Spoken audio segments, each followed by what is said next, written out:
Hello मेरे प्यारे बच्चों, मैं आपका विजय सर। और आज के हम लोग इस खास वीडियो लेक्चर में आप सभी का तहे दिल से स्वागत करते हैं। इसके पिछले लेक्चर में हम कर क्या रहे हैं भाई, हम लोग पढ़ रहे हैं कक्षा 10वीं के अध्याय 11 विद्युत के आंकिक प्रश्नों का हल ज्ञात कर रहे हैं। और इसके पिछले लेक्चर में हम लोग अब तक अध्याय के अंतर्गत जितने भी प्रश्न थे सारे प्रश्नों का हल खूब ढंग से हमने ज्ञात किया है। और वहाँ बड़ी सारी बातें हमने किया था, बड़ी अच्छे अच्छे बातें किया था। आज से जो इस लेक्चर में हम आरंभ करने जा रहे हैं वह इस अध्याय के जो प्रश्न है, जो सब चैप्टर समाप्त होने के बाद में सबसे लास्ट में जो हमारे प्रश्न दिए जाते हैं, तो हमारा अध्याय 11 का पेज नंबर 214 पर हमारा अभ्यास का प्रश्न स्टार्ट हो रहा है। तो हम लोग आज से अभ्यास का प्रश्न स्टार्ट करेंगे। और अभ्यास के प्रश्न में कुछ हमारे आंकिक प्रश्न है, साथ में कुछ हमारे एमसीक्यू प्रश्न है और कुछ हमारे वर्बल है, मतलब मौखिक है। तो मौखिक प्रश्नों का हम अध्ययन नहीं कर रहे हैं, हम केवल और केवल आंकिक प्रश्नों का अध्ययन कर रहे हैं। तो यहाँ पे आंकिक प्रश्न जितने भी इस अभ्यास के लास्ट में दिए गए हैं सारे बहुत महत्वपूर्ण है, एग्जाम में अक्सर आप पूछे जाते हैं।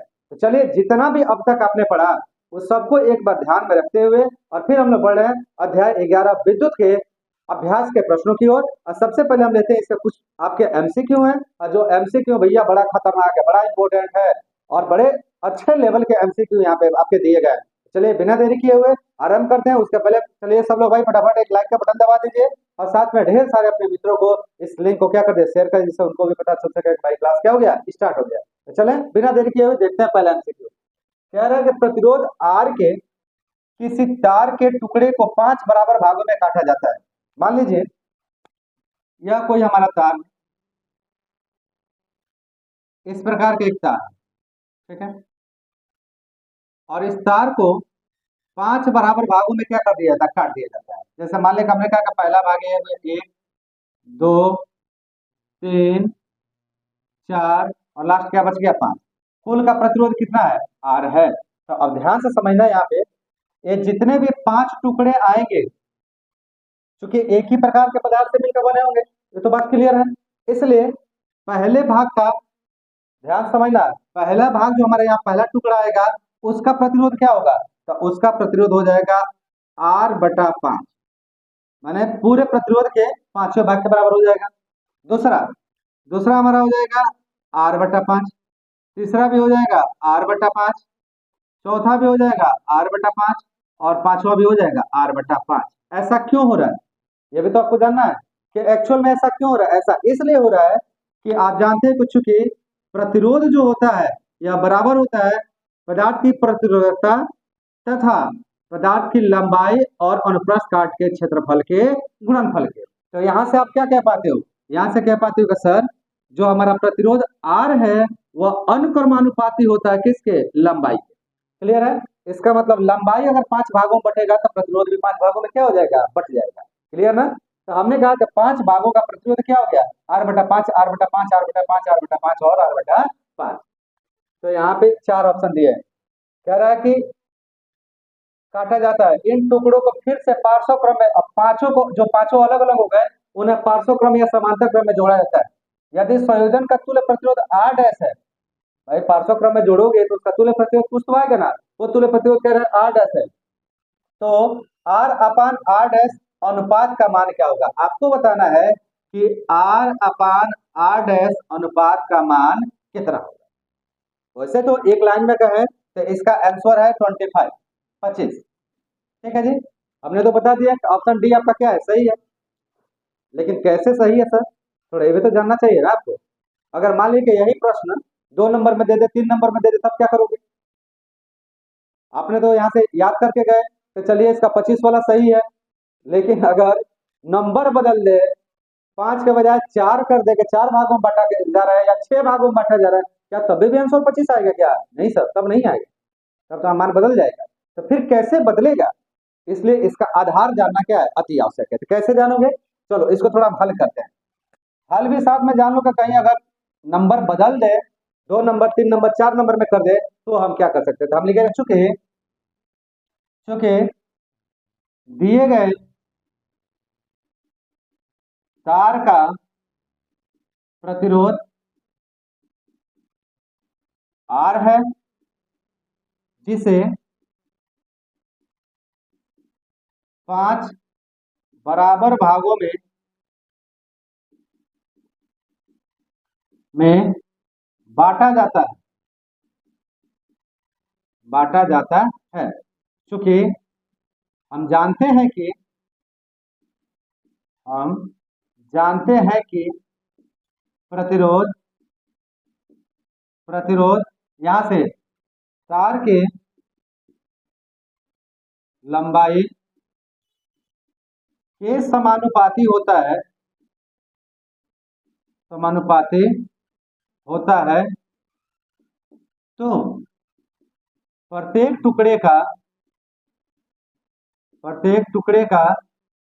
प्रतिरोध, अब प्रत्येक टुकड़े चूंकि एक समान है तो उनका प्रतिरोध क्या हो जाएगा, R/5। ठीक है जी।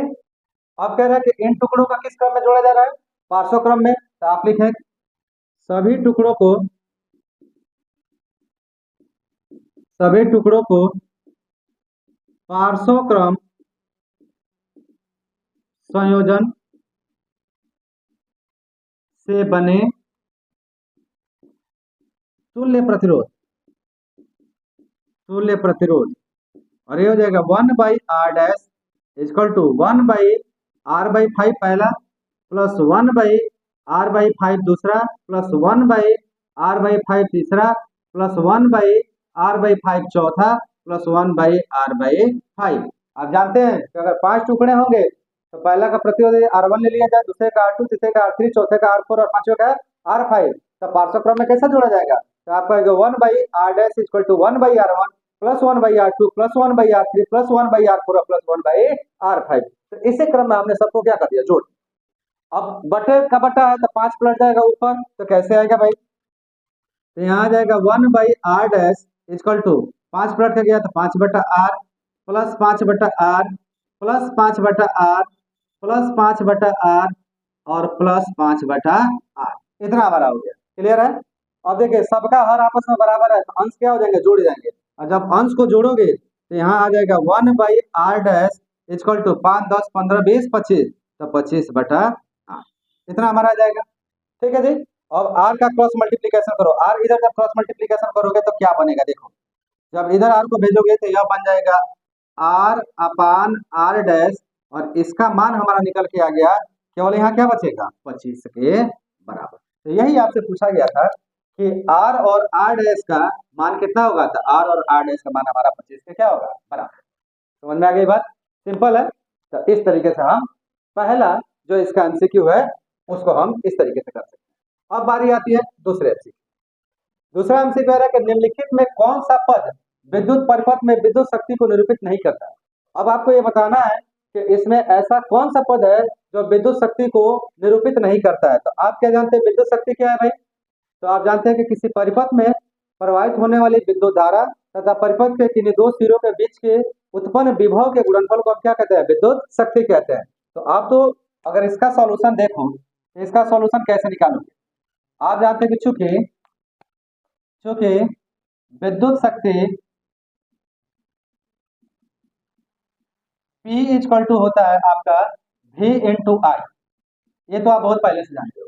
इसका मतलब है कि यह C वाला जो है ये तो विद्युत शक्ति को निरूपित करेगा। अब आप जानते हो, सॉरी ये भी होगा V इंटू I, ये आपका निरूपित करेगा।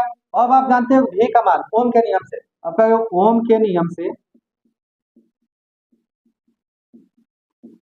नियम से अब V इक्वल टू क्या होता है, I इंटू R। अब अगर इसको समीकरण अब 1 ले लें तो कहें समीकरण 1 से क्या आ जाएगा सर, तो P का मान हो जाएगा IR इंटू I, तो I में मल्टीप्लाई करो क्या आ जाएगा, I² R। क्या कहीं पर है I² R, ये है वाला।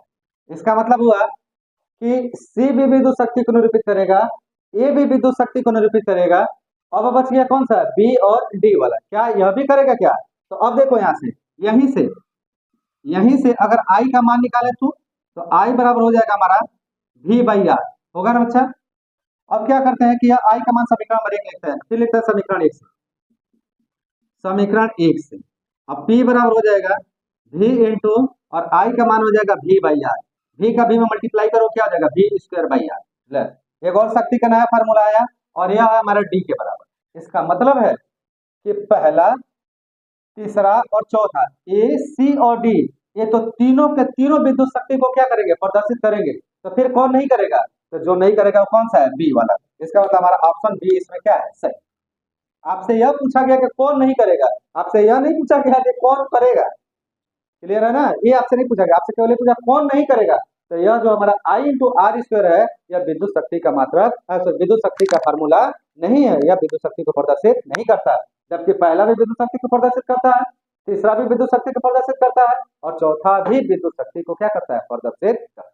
क्लियर, कैसा लगा लेक्चर, मजा आया समझ के। देखिए एमसीक्यू कितने धाकड़ है, आगे भी जो आएंगे वो भी बड़े खतरनाक वाले आएंगे। चले जब फटाफट नोट करें, अब फिर बढ़ते हैं हम एमसीक्यू 3, 4, 5 की ओर, ठीक है, नोट करें।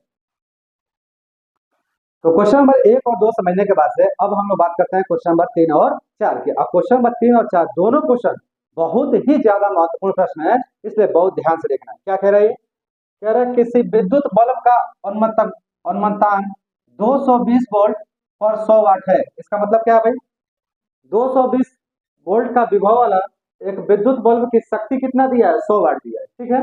अब जब इसे 100 वोल्ट पर प्रस्तुत करते हैं, मतलब जब इसे 100 वोल्ट पे इस बल्ब को प्रस्तुत किया जाता है, तब कह रहा है कि तब इसके द्वारा उपभुक्त शक्ति कितनी होगी, तब आपको बताना कि इसके द्वारा कितनी शक्ति की उपभुक्त की जा रही है। बड़ा आसान है भाई, आप जानते हो कि चूंकि शक्ति बराबर होता है, शक्ति बराबर E बराबर V स्क्वायर बाई आर, आप जानते हो ना। इसका मतलब क्या हुआ कि अगर हमारा बल्ब एक ही है तो विभव परिवर्तन से शक्ति तो बदलेगी, ये बात समझ में आता है, लेकिन क्या प्रतिरोध में कोई अंतर आएगा, क्या नहीं। मतलब आप विभव जरूर बदलो, विभव बदलने से शक्ति जरूर बदलेगी, लेकिन प्रतिरोध तो 10 का 10 बना रहेगा। क्लियर है, इसका मतलब बल्ब का प्रतिरोध एक ही होगा। तो सबसे पहले एक काम करो, आप 220 वोल्ट पर शक्ति कितना दिया है, 100 वाट, तो यहां से आप आर का मान निकालो। तो आप लिखेंगे चूंकि अनुमंतांक 220 वोल्ट 100 वाट पर बल्ब का प्रतिरोध, और यहाँ पे आ जाएगा, चूंकि यहां से निकाल रहा हूं तो आर चला जाएगा पी की जगह, पी कहाँ जाएगा, आर की जगह पे, तो आर बराबर हमारा हो जाएगा V स्क्वायर अपॉन पी, ठीक है। मान रख दो, V स्क्वायर का मान कितना होगा भाई, तो 220 का वर्ग और पी कितना आ जाएगा, 100, ठीक। यहाँ देखिए आर का मान आ गया 220 गुणे 220 गुणे 100, एक जीरो से एक जीरो के 100 नहीं आएगा यार, नहीं ठीक है 100 आएगा, ठीक है। एक जीरो से एक जीरो कैंसिल, एक जीरो से एक जीरो कैंसिल, 22 का हम 22 में गुणा करने वाले हैं। जब हम 22 का 22 में गुणा करेंगे तो देखिए कितना आ जाएगा, तो ये हो जाएगा हमारा 484, तो आर बराबर हो जाएगा 484, और क्या है, प्रतिरोध है तो ओम के बराबर। तो लीजिए बल्ब का प्रतिरोध आपका निकल के आ गया, बल्ब का प्रतिरोध कितना है, 484 ओम के बराबर। अब कह रहा है कि इसे कितने वोल्ट पर प्रस्तुत करते हैं, 110 वोल्ट, तो आप लिखेंगे 110 वोल्ट पर प्रचलित करने पर बल्ब द्वारा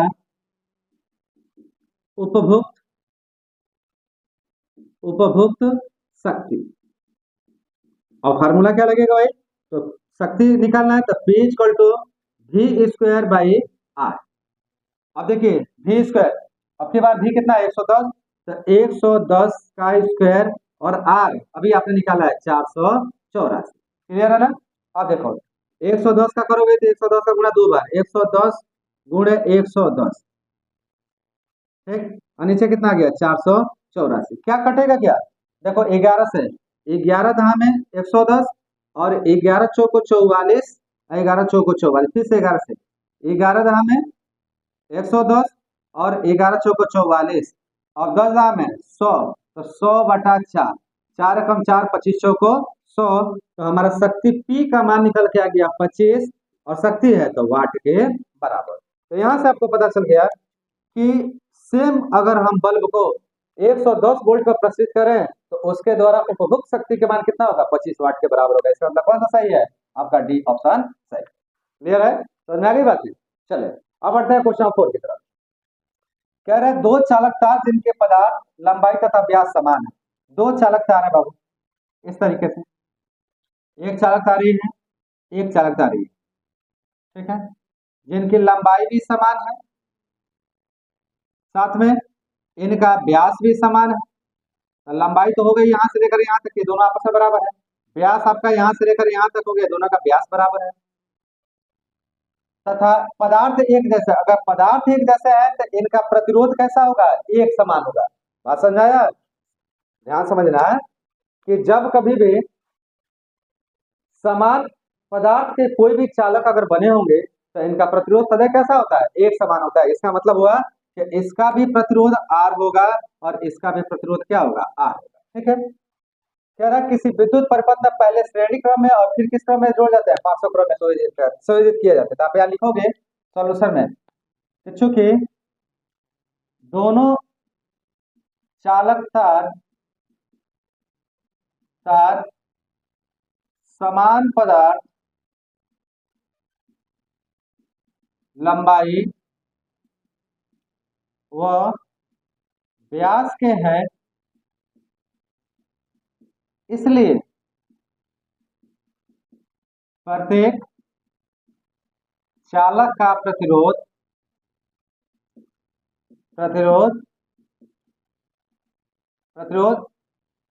एक समान होगा, एक समान होगा। और वह प्रतिरोध हमने कितना ले लिया, R ले लिया, ठीक है। अब कह रहे हैं कि दोनों पहले किस में जोड़े गए हैं, श्रेणी क्रम में। तो आप लिखें जब श्रेणी क्रम में जोड़ोगे तो इन दोनों के द्वारा जो तुल्य प्रतिरोध बनेगा उसका कुछ तो मान आएगा। तो आप लिखे चूंकि श्रेणी क्रम में संयोजित चालकों का या दोनों चालकों का तुल्य प्रतिरोध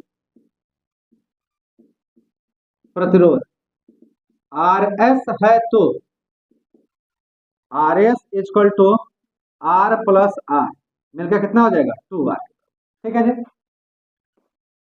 अब देखो ये हमारा हो गया श्रेणी क्रम। अब क्या कर रहा है, दूसरा कह रहा है फिर पार्श्व क्रम में संयोजित किए जाते हैं।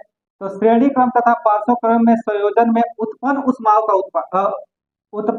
का अनुपात निकाला। तो साथ में श्रेणी क्रम में जुड़े हैं तो यहाँ पे श्रेणी क्रम में उत्पन्न उष्मा का मान निकाल लेते हैं। तो लिखते हैं उत्पन्न उष्मा का मान, उष्मा का मान, और उस उष्मा को मान हमने HS से लिख दिया। किससे लिख दिया भाई, HS से। तो HS इक्वल टू होता है हमारा V स्क्वायर अपान R के बजाय हो जाएगा RS इंटू टी। फार्मूला क्या है, तो फार्मूला कहता है कि H equal to V square upon R into T के बराबर, ठीक है। अब RS का मान रख दो यहाँ पे, तो मान रखोगे तो HS का मान हो जाएगा V स्क्वायर और RS कितना है 2R इंटू टी के बराबर। क्लियर, यह हो गया हमारा श्रेणी क्रम में। अब इसी प्रकार से हम बात करें पार्श्व क्रम में।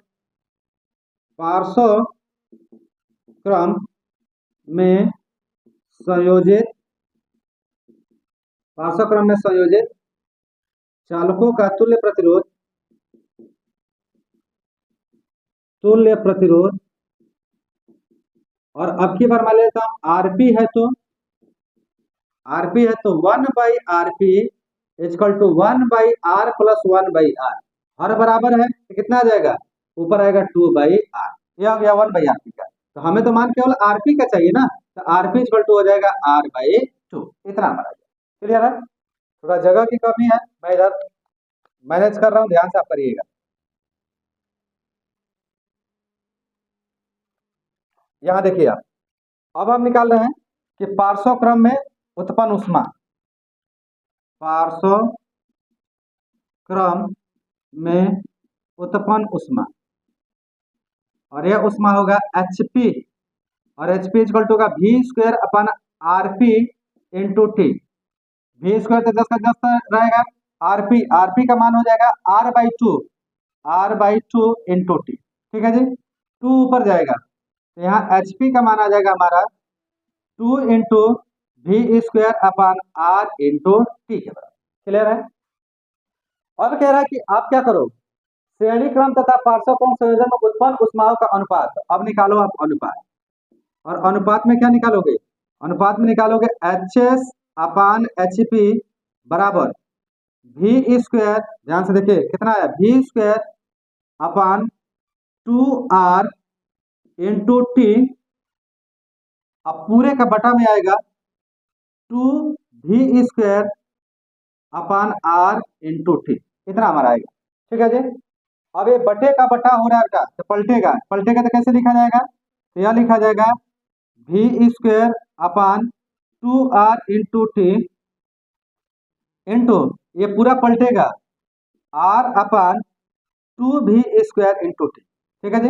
अब मैं थोड़ा इधर इसको कर रहा हूँ, इधर देखिए। अब देखो यहाँ से क्या होगा, इस टी से यह टी कैंसिल, V स्क्वायर से V स्क्वायर कैंसिल, और R से R कैंसिल, तो यहाँ क्या बचा भाई, HS अपान HP बराबर हो गया, और यहाँ बच गया आपका 1/2 इंटू 1/2, मिलकर कितना हो गया 1/4। तो क्या कहोगे आप, कहोगे HS रेशियो HP, यह हो गया 1/4। कितना हो जाएगा भाई, 1/4। तो यहाँ हमारा मान जो आएगा वो 1/4 का आएगा। इसका मतलब कौन सा सही है, आपका सी वाला। तो थोड़ा ध्यान से करिएगा, जगह की कमी होने के कारण थोड़े छोटे लिखे गए हैं, लेकिन आप संकेंद्रित होकर देखेंगे तो इसमें कोई कठिनाई वाली बात नहीं है। आपको भाग देना आता है, HS अपान HP का मान रखकर भाग दे दीजिएगा, आपका मान निकल के 1/4 के बराबर आ जाएगा। तो इस तरीके से हमारा चौथे प्रश्न का जो आंसर है वो क्या है, 1/4, और जो हमारा तीसरे का है उसका आंसर कितना है, 25 वाट के बराबर। तो उम्मीद करता हूँ कि मजा आ रहा होगा, समझ में आसानी से आ रहा होगा। तो चलिए फटाफट नोट करिए, फिर बढ़ते हैं हम आगे के प्रश्न। तो क्वेश्चन नंबर 3 और 4 करने के बाद से अब हम बात करेंगे सीधे क्वेश्चन नंबर 6 की। 5 जो है हमारा मौखिक है, मौखिक तो हम करने वाले नहीं है भाई, ये पहले ही आपको बता दिया है। तो क्वेश्चन नंबर 6 क्या है, बड़ा प्यारा और बहुत महत्वपूर्ण क्वेश्चन है क्वेश्चन नंबर 6, इसलिए ध्यान से देखना है इसको। कह रहा किसी तांबे के तार का व्यास 0.5 mm है, एक तांबे का तार है, ऐसे बना लिया मैंने, और इसका जो व्यास है वो दिया है 0.5 mm। तो जो जो दिया है पहले वो लिखते चलते हैं।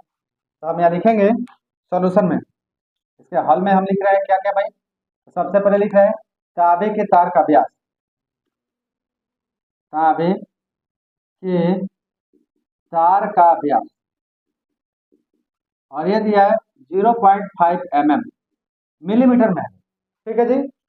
अब मिलीमीटर में है तो आगे जो देखोगे, देखो मिलीमीटर जो है हमारा, अगर ध्यान से आप समझिए तो मिलीमीटर क्या है, यह हमारा व्यास एक प्रकार की लंबाई है, और लंबाई का यह एसआई मात्रक नहीं है। तो एसआई मात्रक क्या होता है, मीटर होता है। तो मीटर में कैसे चेंज करेंगे, तो आप जानते होंगे कि चूंकि आपको ये बात पता होगा कि चूंकि 1 मीटर बराबर होता है, देखो 100 सेंटीमीटर और 1000 मिलीमीटर, 1000 मिलीमीटर। तो 1 मिलीमीटर बराबर क्या होगा भाई, तो 1/1000 मीटर, इतना होगा हमारा। ठीक है। अब 1000 को हम लिख पाएंगे 1/10⁻3, ऊपर भेजेंगे तो 10⁻³ मीटर। तो इसी को हम क्या लिखेंगे, इसे हम लिख सकते हैं 0.5 इंटू 10⁻³ मीटर, मिलीमीटर तब रहेगा नहीं, मीटर हो जाएगा। हमें व्यास तो चाहिए नहीं होता, क्या चाहिए था, त्रिज्या, इसलिए त्रिज्या, और त्रिज्या किससे लिखते हैं, आर से।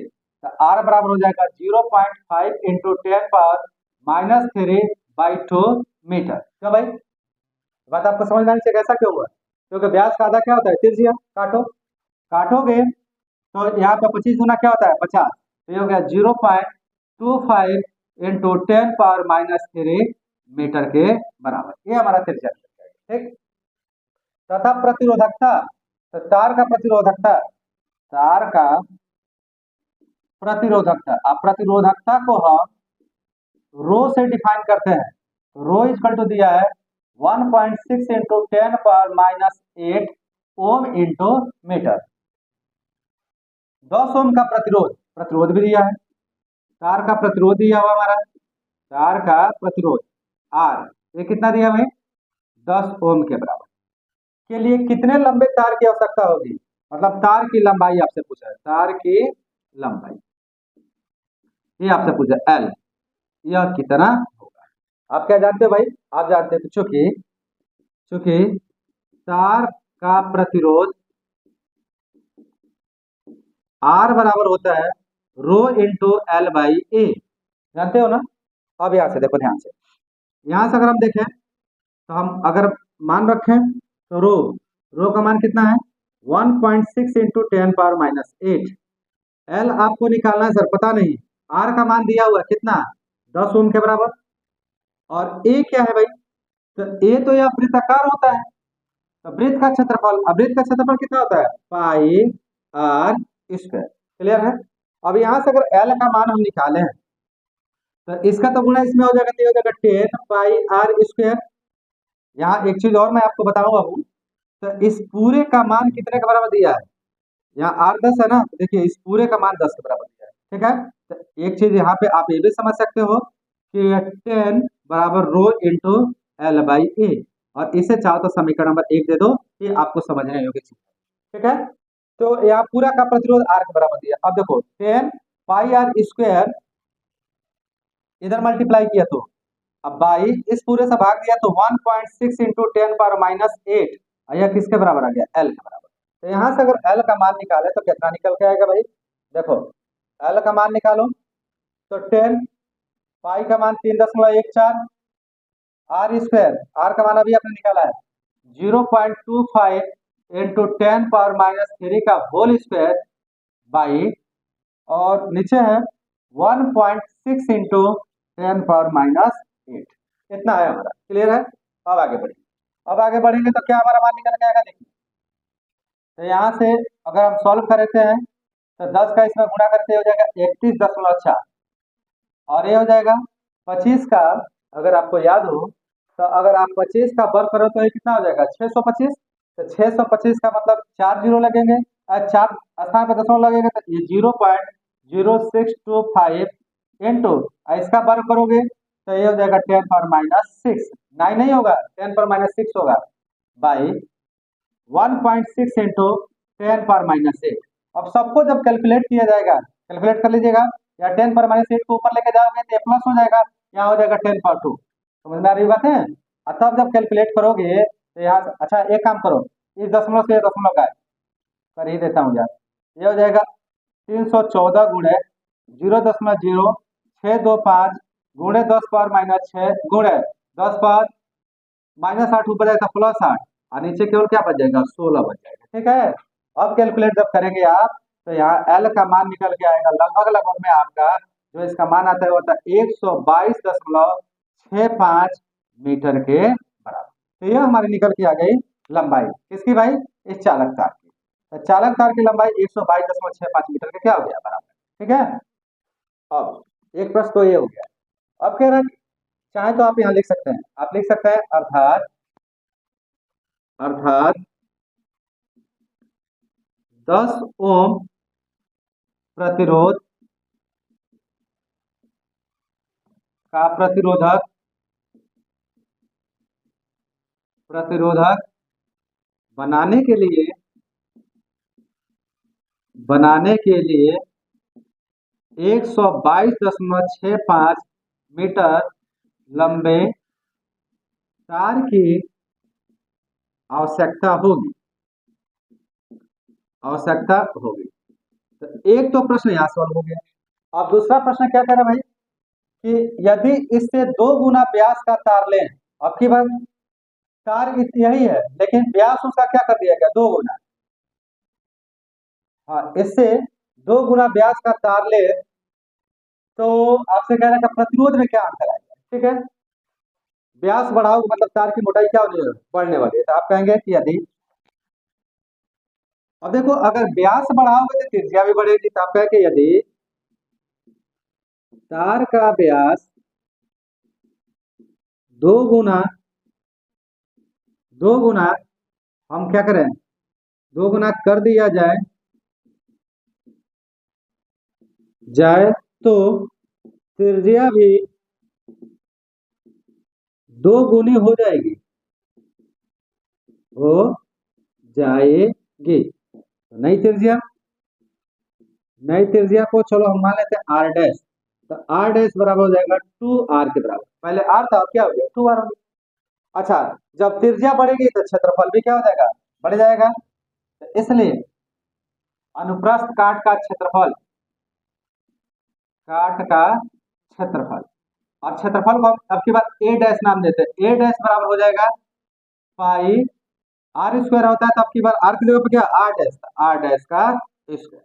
ठीक है, अब यहाँ देखिए पाई आर डैश का मान रखो 2r, तो ये हो जाएगा 2r का स्क्वायर। कितना हो जाएगा, 2 टू 4, तो 4 पाई आर स्क्वायर। अब ध्यान से देखिए, पाई आर स्क्वायर यहाँ से क्या आ गया, यहाँ से पाई आर स्क्वायर की जगह हम क्या लिख सकते हैं, ए लिख सकते हैं। ए तो हम इसको ऐसे लिख सकते हैं कि ए डैश का मान बदल के हो गया पहले के 4 गुना, जितना पहला आपका क्षेत्रफल था उससे 4 गुना हो गया। क्लियर है ना। तब अब लिखे तब परिवर्ती तब परिवर्ती प्रतिरोध, परिवर्ती प्रतिरोध। अब प्रतिरोध, परिवर्ती प्रतिरोध आर बराबर होता है, सॉरी आर डैश बराबर होगा, ध्यान से देखना, आर डैश बराबर होगा आर इंटू आर करा सॉरी रो इंटू प्रतिरोधकता तो वही रहेगी, रो इंटू एल, लंबाई भी वही है, लेकिन अनुप्रस्थ काट का क्षेत्रफल बदल जाएगा, ये हो जाएगा ए डैश। ठीक है जी। अब यहाँ से ए डैश का मान उठा के रख दो, तो ये हो जाएगा रो इंटू एल, ए का मान हो जाएगा 4, ए डैश का मान हो जाएगा 4 है। हम इसको चाहे तो ऐसे लिख सकते हैं 1/4 इंटू रो एल बाई ए के बराबर। क्या लिख सकते हो, बिल्कुल लिखा जा सकता है। यहाँ से देखिए rho into l by a, rho into l by a को क्या लिख सकते हैं, आर, तो हम इसको ऐसे लिख सकते हैं आर डैश का मान हो गया 1/4 गुणे आर। समीकरण नंबर 1 से आर का मान कितना है 10, तो ये हो जाएगा 1/4 गुणे 10, 4 एकम 4, और यहाँ पे हो गया 0.25, 0.25 सॉरी 4 दूना 8 होगा ना जी, तो 2.5 कितना आ गया 2.5। इसका मतलब है कि प्रतिरोध जो पहले हमारा कितना था 10 ओम था, अब केवल व्यास 2 गुना बढ़ा देने से वो प्रतिरोध आपका 10 से घटकर 2.5 ओम के बराबर क्या हो जाएगा, शेष रह जाएगा। तो यही हमारा अंतर आएगा कि पहले प्रतिरोध 10 ओम का था, अब प्रतिरोध कितना हो जाएगा 2.5 ओम के बराबर प्राप्त हो जाएगा। क्लियर ना, शानदार है। तो चले नोट करें इसे, इसके बाद से बढ़ते हैं हम अगले प्रश्न की ओर, और सारे प्रश्न इसके बहुत खास और बहुत महत्वपूर्ण है, तो फटाफट नोट करें। तो चले अब लेकर आ गए क्वेश्चन नंबर 8, और आज के लेक्चर का यह लास्ट प्रश्न है। बहुत शानदार बड़ा सिंपल सा प्रश्न है, लेकिन इसी के साथ में एक छोटा सा चुलबुला सा, आपको यहाँ पे एक छोटा सा फार्मूला भी समझ में आएगा एक नए तरीके का। चलिए देखते हैं क्या कह रहा है भाई। कह रहा है किसी अज्ञात प्रतिरोध के प्रतिरोधक के सिरों से, कोई भी एक अज्ञात प्रतिरोध है, उस प्रतिरोधक के सिरों से 12 वोल्ट की बैटरी को संयोजित करने पर परिपथ में 2.5 मिली एम्पियर, देखिए एक नया नाम आ रहा है मिली एम्पियर, विद्युत धारा प्रवाहित होती है। तो क्या क्या दिया है भाई, इसका सॉल्यूशन देखो। सॉल्यूशन में सबसे पहले हमारा दिया है यहाँ विभव, सिरों के बीच का विभव, सिरों के बीच उत्पन्न विभव, उत्पन्न विभव को किससे लिखते हो आप, V से, तो V इक्वल टू दिया है 12 वोल्ट। बैटरी को संयोजित करने परिपथ में इतनी विद्युत धारा, परिपथ में प्रवाहित विद्युत धारा, परिपथ में प्रवाहित विद्युत धारा I बराबर कितना दिया भाई आपका, तो I बराबर दिया आपका 2.5 मिली एम्पियर। बड़ा गड़बड़ है सर, आप जानते हैं कि धारा का SI मात्रक एम्पियर होता है, मिली एम्पियर नहीं होता है, तो फिर मिली एम्पियर क्या है। तो आप जान एक फार्मूला जानो कि चूंकि 1 मिली एम्पियर बराबर होता है 10⁻³ एम्पियर, जहाँ पे मिली जो एम्पियर का क्या है, प्रीफिक्स है, पूर्वलग्न है, एक कक्षा 11 में पढ़ने को आपको मिलेगा। ठीक है, तो ये आपका सीधा सीधा फार्मूला था, आपको फार्मूला याद रखना है। यहाँ से आई का मान कैसे बदल जाएगा सर, तो आई का मान मिली एम्पियर का जब इतना उठा कर रखो तो ये हो जाएगा 2.5 इंटू 10⁻³ एम्पियर के बराबर। इतना हमारा विद्युत धारा प्रवाह। कह रहा प्रतिरोधक का प्रतिरोध ज्ञात कीजिए, प्रतिरोधक का प्रतिरोध क्या होता है सर, ये होता है आर। तो आपको किसका मान ज्ञात करना, आर का। ये क्या है जी, तो बड़ा सिंपल सा प्रश्न है। कैसे सिंपल है, देखिए क्या क्या दिया है इसका सर आपका, तो आपको यहाँ दे रखा है विभव, धारा, और क्या पूछ रहा है आर। तो वी आई और आर के बीच का क्या संबंध आप जानते हो क्या, बिल्कुल जानते हो, किस नियम से, ओम के नियमानुसार। तो आप जानते हैं क्योंकि ओम के नियम से, ओम के नियम से, और ओम के नियम से क्या जानते हो, V equal to I into R. हमें क्या निकालना है, आर, तो आर बराबर हो जाएगा V बाई आई, यही होगा ना सर। मान रखिए V का मान कितना है, V है हमारा 12 वोल्ट, आई कितना है आपका, तो 2.5 गुणे 10⁻³ ठीक, 10⁻³ को ऊपर भेजो, तो आर का मान निकल के आ जाएगा 12, -3 ऊपर जाएगा तो प्लस हो जाता है, 12 गुणे 10⁻3 और नीचे हो गया 2.5। ठीक है, अब 2.5 में से अगर दशमलव हटाओगे तो एक जीरो यहाँ बढ़ जाएगा, तो यह हो जाएगा 120। समझ में आई बात? चाहे आप ऐसे भी रख दो और यहाँ पे इस बात को लिखो, कैसे स्पष्ट रूप से यहाँ पे लिखो, 120 गुणे 10⁻3 और नीचे तब दशमलव हट जाएगा तो कितना हो जाएगा 25। ठीक है, 5 से काट लीजिए, 5 25 और यहाँ क्या होगा 5 दूना 10 और 5 चौको 20, कितना हो गया, फिर 5 से काटिए, 5 एकम 5, 5 चौको 20 और 4 होगा 0.40, 5 है 40। तो यहाँ पे हमारा आर का मान निकल के आ गया 4.8 गुणे 10⁻3 और चूंकि प्रतिरोध है तो साथ में क्या लग जाएगा ओम, तो हमारे यहाँ आ गया 4.8 × 10⁻3 ओम के बराबर। ये तो आपसे पूछा है कि प्रतिरोधक का प्रतिरोध प्रकलित कीजिए या ज्ञात कीजिए, तो आप यहाँ पे एक शब्द में लिख सकते हैं, अर्थात प्रतिरोधक का प्रतिरोध 4.8 × 10⁻3 ओम होगा, और यही हमारा क्या हो जाएगा आंसर। तो इसी के साथ आज का लेक्चर हम यही समाप्त कर रहे हैं। कैसा लेक्चर लगा जरूर बताइए, साथ में अगर कोई बच्चा नया आया हो तो इस चैनल से जुड़ जाए, और अगर आपको मेरा वीडियो पसंद आ रहा है तो लाइक का बटन जरूर दबाइए, साथ में अपने दोस्तों को शेयर करते रहिए। तो चलिए बहुत जल्द मिलते हैं अगले क्लास में, और अगले क्लास में 9 से लेकर आगे के प्रश्नों का हल ज्ञान करने का पूरा क्या करेंगे, प्रयास करेंगे। तो खुश रहिए, एंजॉय करते रहिए, मजे से अपनी पढ़ाई करते रहिए। मिलते हैं बहुत जल्द अगले क्लास में, तब तक आप सभी का बहुत बहुत धन्यवाद।